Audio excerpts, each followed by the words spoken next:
ubicarnos. ¿Dónde está tu tesoro? ¿Qué es lo que más amas? ¿Cuál sería hoy el tesoro de cada uno de nosotros? ¿Qué es lo que más valoramos, lo que quisiéramos tener siempre con nosotros? Finalmente ese es nuestro tesoro.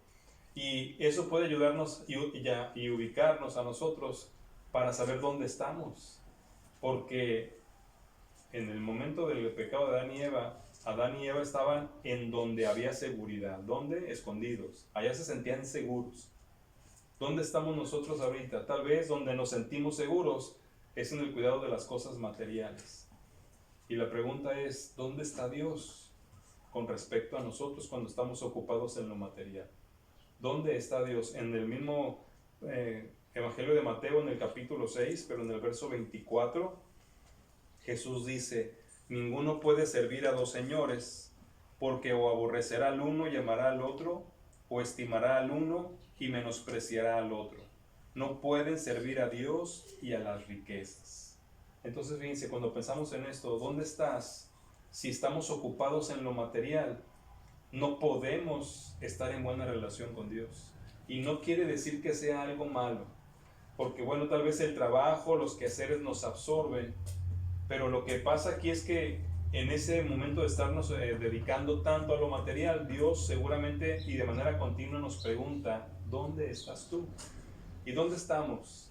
Porque si pensáramos en la relación que Dios quiere tener con nosotros, ¿dónde estamos cuando pudiéramos tener un tiempo de intimidad con el Señor? ¿Dónde estamos? En los quehaceres, trabajando o descansando porque es tanto el trabajo del día y necesitamos tener cuidado porque si nosotros estamos invertidos en lo material, entonces no podemos tener una muy buena relación con Dios. ¿Por qué? Porque estamos ahí. Ahora, aquí quiero que nos preguntemos, ¿tiene algo de malo que seamos personas trabajadoras y ocupadas? No tiene nada de malo, No. definitivamente no. Sin embargo, cuando eso nos aparta de Dios, se convierte en algo malo, porque nos arranca del propósito de nuestras vidas. Y miren, hay muchísimas personas y cada vez tenemos más ejemplos reales de personas que económicamente lo tienen todo, dinero, fama, poder, y terminan drogándose, suicidándose. ¿Qué pasa? Que definitivamente Jesús tenía razón y la sigue teniendo. Lo material no llena el corazón del ser humano, nunca lo va a llenar, pero la presencia de Él sí. Entonces, si en este momento de nuestras vidas, cuando el Señor cada día viene preguntándonos dónde estás tú, nos encuentra ocupados, tenemos que pensar, si esta ocupación me está apartando de Dios, no solamente va a mantener ese vacío en el corazón, sino que nunca nos permitirá sentirnos satisfechos. Lo único que lo va a lograr es que podamos reconectarnos con Dios cuando nos pregunte dónde estás tú. La segunda opción, cuando nos pregunta el Señor dónde estás tú, es que digamos estamos dedicados a nuestra persona. Y quiero mostrarles aquí en otro pasaje unas palabras del apóstol Pablo en Filipenses capítulo 3. Me llama mucho la atención este pasaje por lo que nos dice del mismo apóstol Pablo, sobre todo del cambio que Dios hizo en su vida de cuando era Saulo a cuando era Pablo. Voy a leer ahí Filipenses 3, solo del 4 al 6. Dice el apóstol Pablo, aunque yo tengo también de qué confiar en la carne, si alguno piensa que tiene de qué confiar en la carne, yo más. Circuncidado al 8º día, del linaje de Israel, de la tribu de Benjamín, hebreo de hebreos, en cuanto a la ley fariseo, en cuanto a celo, perseguidor de la iglesia, en cuanto a la justicia que es en la ley, irreprensible. Y si vamos a pensar en la pregunta, ¿dónde estás tú? Y vamos a pensar, todo esto que mencioné, Saulo lo había logrado antes de conocer a Jesús, no antes de convertirse en Pablo. Entonces, ¿en qué estaba dedicado Saulo antes de encontrarse con Jesús? Pues estaba dedicado a sus valores, a sus convicciones, a su religión.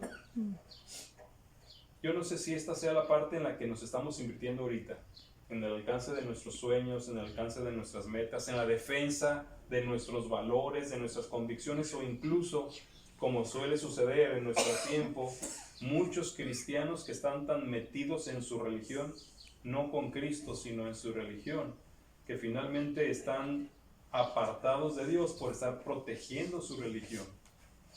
Ahora, si pensamos, ¿qué es lo que es importante para nosotros como personas ahorita, independientemente de lo material? ¿Qué es lo que más guardamos o más procuramos? ¿La familia, los valores, la seguridad, la religión o nuestras opiniones en cuanto a lo espiritual? Y de nuevo debemos preguntarnos, ¿y Dios?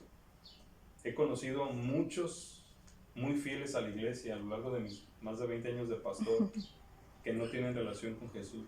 Y eso es extraordinario, eso es terrible más que extraordinario, ¿no? Personas que pueden estar defendiendo su religión, pero que no tienen una relación con Jesús y que se les nota en su carácter, en la manera como tratan a los demás. Y es lo que estaba pasando con Saulo.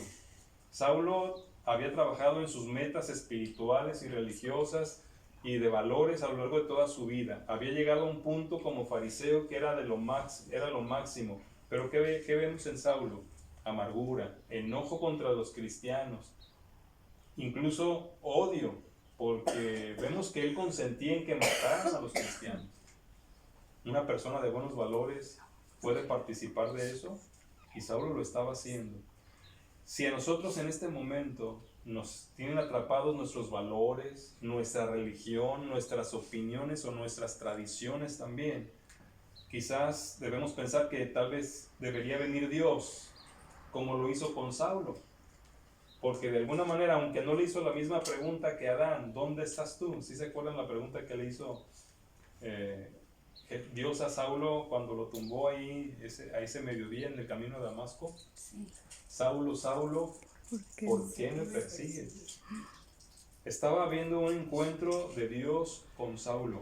Ahora vamos a pensar también en esta parte en la vida de Saulo y preguntarnos, independientemente o separado de consentir en el asesinato, ¿está mal que una persona esté dedicada al alcance de sus sueños, de sus metas, de acumular títulos, que esté dedicada a su religión o a su iglesia? ¿Tiene algo de malo? Y podemos contestar que no. De hecho, a lo mejor muchos dirían, preferimos gente religiosa que gente malosa, ¿no? Que está haciendo cosas y muchos daños. Pero lo terrible para las personas religiosas es que finalmente también están apartadas de Dios. Si no hay una relación personal con Dios a través de Jesús, aunque estén metidas en buenos valores, en buenas metas y buenos propósitos, son personas que están separadas de Dios, apartadas de Dios. Entonces podemos pensar en lo material, podemos pensar en lo personal y una última opción. Cuando nos pregunte Dios, ¿dónde estás tú? Y eso tal vez es lo más complicado. Estamos atrapados en lo carnal. Y aquí en Romanos capítulo 1, y la semana pasada leí un poquito de ese pasaje, ahorita quiero leer solo unos versículos. Romanos 1 del 28 al 32. Dice, y como ellos no aprobaron tener en cuenta a Dios, Dios los entregó a una mente reprobada para hacer cosas que no convienen, estando llenos de toda injusticia, fornicación, perversidad, avaricia, maldad, llenos de envidia, homicidios, contiendas, engaños y malignidades, murmuradores, detractores, aborrecedores de Dios, injuriosos, soberbios, altivos, inventores de males, desobedientes a los padres, necios, desleales, sin afecto natural, implacables, sin misericordia, quienes habiendo entendido el juicio de Dios, que los que practican tales cosas son dignos de muerte, no solo las hacen, sino que también se complacen con los que las practican. Dice, este es otro punto, ¿no? ¿Dónde estás tú? Pregunta Dios. ¿Estamos esclavos o estamos atrapados en el pecado?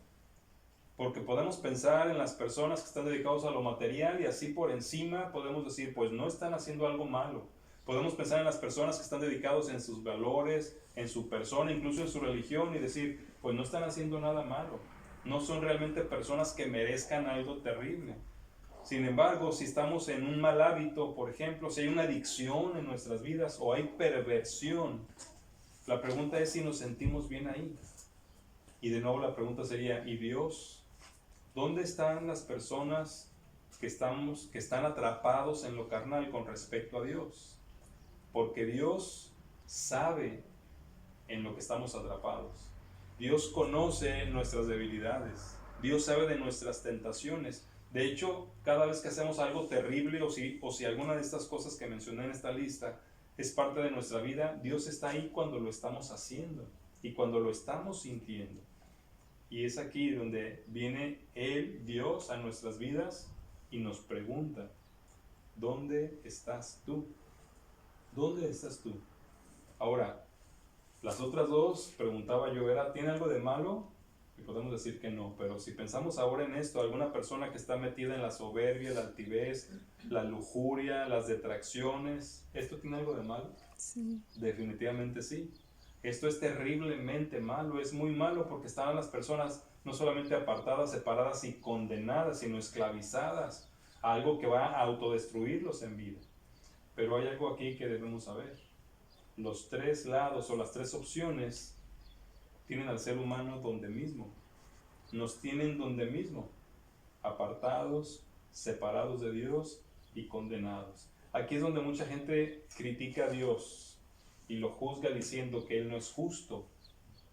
¿Por qué están igual de condenados los que están metidos en las cuestiones materiales cuando realmente no están haciendo nada malo?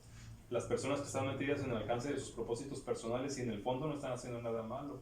¿Cómo pueden estar igual que los que están metidos en cosas tan perversas y terribles? Y la razón es precisamente la que separó a Adán y a Eva desde el principio, la desobediencia. El no estar en una comunión con Dios que nos permita vivir conforme a sus propósitos. Y aquí es donde viene un desafío para nosotros. ¿Dónde estás tú, Marta, Carmela, Opa, Rigel y Pedro, Brenda y Alejandro? ¿Dónde estás tú? ¿Dónde estamos en este momento? Si realmente Dios desciende y nos viene a buscar a nosotros, por ejemplo mañana como eso de las 10 de la mañana, y nos preguntará ¿dónde estás tú? ¿Qué le responderíamos? Tal vez me acabo de levantar, estoy haciendo los quehaceres, ya estoy en el trabajo, o a lo mejor estoy cometiendo un pecado. Podemos contestarle nuestra realidad, pero aquí lo que llama la atención y lo que debe importarnos a nosotros es el hecho de que donde quiera que estemos, aunque estemos separados de Dios, aunque estemos metidos en lo material o en lo personal o en el pecado, finalmente es Dios el que viene a nosotros. Él nos está buscando. Él nos pregunta, ¿dónde estás tú? ¿Qué significa esto? En primer lugar, que no le importa dónde esté. O sea, no importa si estoy metido en el trabajo, en lo personal o en el pecado. Él está interesado en mí. Él está interesado en usted, en ustedes. También a pesar de lo que yo he hecho para llegar a ese punto, Él me sigue buscando, porque este es un proceso, ¿no? El que está metido en algo perverso vivió un proceso de ir de lo menos a más.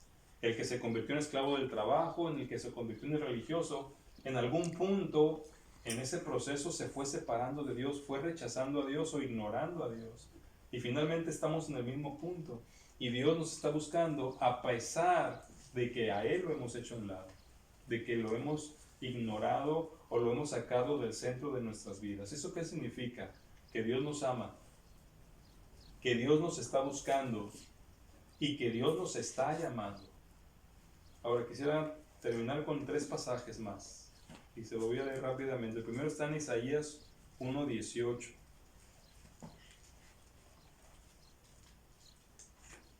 Pensando en ese Dios que está buscándonos a pesar de que somos nosotros los que nos hemos alejado.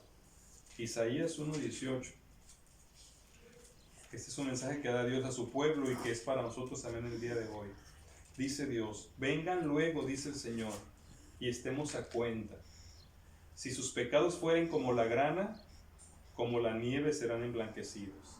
Si fueran rojos como el carmesí, vendrán a ser como blanca lana. Si quisieren y oyeren, comerán el bien de la tierra. Si no quisieran y fueran rebeldes, serán consumidos, porque la boca de Jehová lo ha dicho. Entonces, a pesar de cómo estamos, a pesar de donde estamos y a pesar de lo que hemos hecho, Dios nos está invitando a hacer un cambio. Vengan y hagamos ese cambio. Todo lo sucio, lo oscuro, lo colorado, lo rojo, está dispuesto a transformarlo en algo blanco. Pero como alguien dice, y estoy de acuerdo, que el Señor es un caballero, ¿verdad? Porque no nos obliga. Dice, si ustedes quieren, si quieren, tendrán lo bueno. Pero igual dice, si no quieren, van a tener que ser consumidos. Y no es el castigo de un Dios enojado, al contrario, es la advertencia de un Dios preocupado por nuestra alma sobre todo. El siguiente pasaje está en Mateo 11, 28 al 30. Dice así, palabras de Jesús: vengan a mí todos los que están trabajados y cargados, y yo los haré descansar. Lleven mi yugo sobre ustedes y aprendan de mí, que soy manso y humilde de corazón, y hallarán descanso para sus almas, porque mi yugo es fácil y ligera mi carga. Este es un llamado igual, y tal vez no es para el que está condenado en el pecado o en la esclavitud de lo perverso, pero para los que están metidos en el trabajo. El Señor es el que nos está buscando y nos dice, vengan, yo les haré descansar, pero igual, si se dan cuenta, es algo voluntario, porque nos está pidiendo un intercambio. Dice, dame tus cargas, pero lleva mi yugo. Y sabemos lo que es el yugo, ¿verdad? Es ese aditamento que les ponen a los animales a la hora del arado para que vayan caminando juntos.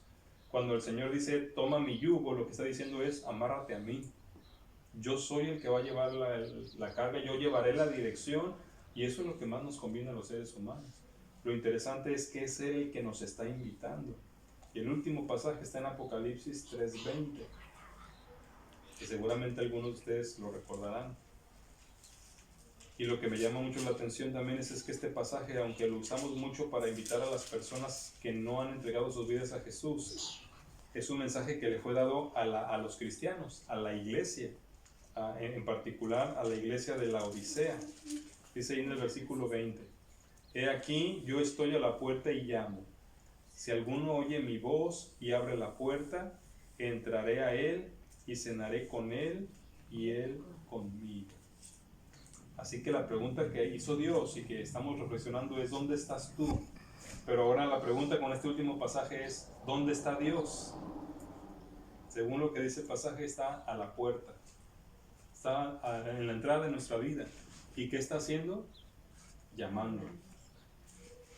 He aquí, yo estoy a la puerta y llamo, dice el Señor. Si alguno abre la puerta, notemos de nuevo lo opcional, ¿verdad? El Señor espera que nosotros seamos los que respondamos. Cuando Dios se acercó al huerto y le preguntó a Adán, ¿dónde estás tú? Adán tuvo que salir y confrontar o aceptar la confrontación con Dios y decirle lo que había hecho. Tuvo que aceptar el pecado que cometió y también tuvo que aceptar las consecuencias del pecado, porque ahí mismo fue donde Dios les empezó a decir a la serpiente, al hombre y a la mujer y lo que iba a acarrearle al mundo. Pero lo que también nos debe llamar la atención es que a pesar de que Dios dio la consecuencia del pecado, también les dio misericordia. Porque ese mismo día dice que Él les hizo vestiduras de piel de animal. Ellos habían hecho delantales con hojas, pero Dios les hizo una ropa completa. ¿Y qué fue lo que hizo Dios? Tuvo que sacrificar a 2 animales para poderle dar la piel a Adán y a Eva. Finalmente, y lo dicen los estudiosos, ¿qué es lo que hizo para perdonar nuestros pecados hoy? Para cubrir nuestra maldad, tuvo que sacrificar a su Hijo Jesús, para que con la sangre de Jesús fuéramos cubiertos de nuestra vergüenza. Pero finalmente la pregunta que hace Dios, ¿dónde estás tú?, tiene que ver con reconocer dónde estoy y decidir si voy a aceptar el llamado. Insisto, Dios pudo dejar a Adán y a Eva en el pecado y decir, ya pecaron, ahora a ver cómo le hacen. Dios puede dejarnos a nosotros, ya decidiste, te he estado llamando a lo largo de tu vida para que vuelvas, y tú quieres hacer otra cosa, pues es muy tu asunto. Pero no, y lo decía Regil hace ratito, cómo sentimos continuamente, ¿verdad?, que Dios está. ¿Y saben por qué? Porque somos importantes, porque nos ama, porque tiene propósitos para nuestras vidas, pero también, y dejando de ser un poquito egoístas, no solo para nuestras vidas. Aquí el asunto es que si yo le respondo al Señor y me alineo con Él, si inicio esta relación con Él, como dice aquí que Él entra y cena conmigo, si yo lo hago, entonces a través de mí va a bendecir a mi esposa, va a bendecir a mis hijas, ahorita va a bendecir a mis nietos, va a bendecir a mis vecinos, va a bendecir a mi comunidad, y finalmente lo que Dios está procurando es alcanzar al mundo entero.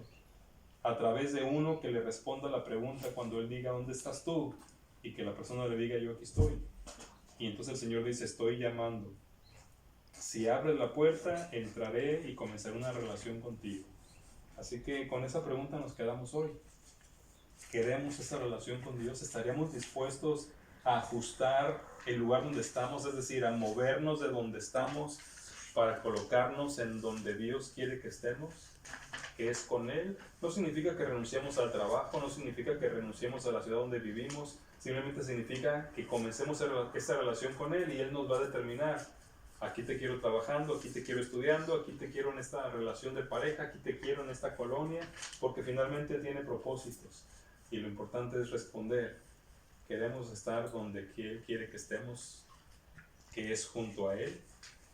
Si es así, como dice el Señor, comeremos el bien de la tierra. Y no dice que no va a haber momentos difíciles, pero sí nos asegura algo que es todavía más grande que cualquier momento difícil, y es su presencia. Yo estaré con ustedes. Así que quedémonos con esta reflexión. Y bueno, si me permiten hacer una oración, ahorita termino con otro último comentario. Padre,